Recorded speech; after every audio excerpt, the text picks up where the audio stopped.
Advocate protection act को लेके बड़ा आंदोलन रहा था कुछ समय पहले, उसको अभी तक बिल को लागू नहीं किया, उस एक्ट को लागू नहीं किया। तो हमारी यही अपेक्षा है, एक तो उस एक्ट को लागू कराया जाए जिला बार एसोसिएशन की कार्यकारिणी द्वारा।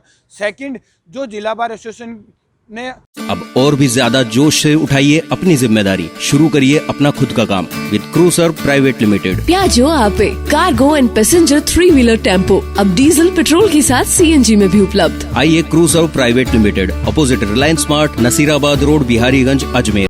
जिला बार एसोसिएशन के जो चुनाव हैं वो 8 दिसंबर को होने जा रहे हैं। ये जो चुनाव हैं ये राजस्थान हाई कोर्ट के द्वारा और राजस्थान बार काउंसिल द्वारा जो घोषित की गई है उसके द्वारा हुए जा रहे हैं, क्योंकि राजस्थान बार काउंसिल ने संपूर्ण राजस्थान भर में दिसंबर का जो फ्राइडे है उस पर चुनाव के लिए, हर साल चुनाव होंगे, इसके तहत ही इस बार चुनाव हो रहे हैं। चुनाव में हमारी यही अपेक्षा है, जो भी कार्यकारिणी रहे वो कार्यकारिणी, एक तो सबसे बड़ा जो एडवोकेट प्रोटेक्शन एक्ट को लेके बड़ा आंदोलन रहा था कुछ समय पहले, उसको अभी तक बिल को लागू नहीं किया, उस एक्ट को लागू नहीं किया। तो हमारी यही अपेक्षा है, एक तो उस एक्ट को लागू कराया जाए जिला बार एसोसिएशन की कार्यकारिणी द्वारा।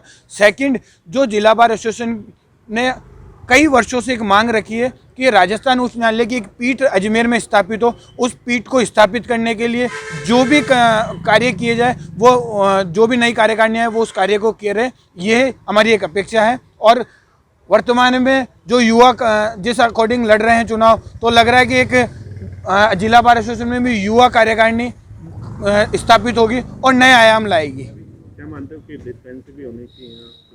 बिल्कुल, एक मेडिकल चेकअप के लिए डिस्पेंसरी भी होनी चाहिए। साथ ही साथ अजमेर में 53 से 54 न्यायालय है, जो कई न्यायालय है वो रेंट की बिल्डिंगों में चल रहे हैं, तो उन न्यायालयों को भी यहाँ पे जो नया न्यायालय है उसमें स्थापित करना चाहिए। और जो न्यायालय है वो उस नया न्यायालय संयोगिता नगर में बन रहा है, उसका काम कहीं ना कहीं धीमी गति से, उस काम को भी तेज गति से हो, और एडवोकेटों के जो चैम्बर हैं उन चैम्बर्स में भी बढ़ोतरी हो, जिससे सारे एडवोकेट है वो स्थायी रूप से रह सके, बैठ सके उसमें।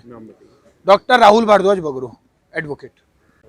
माननीय सुप्रीम कोर्ट की गाइडलाइन में 8 दिसंबर को चुनाव संपन्न होने जा रहे हैं। बार एसोसिएशन के चुनावों को अधिवक्तागण उत्साह के रूप में ले रहे हैं, उत्सव के रूप में ले रहे हैं।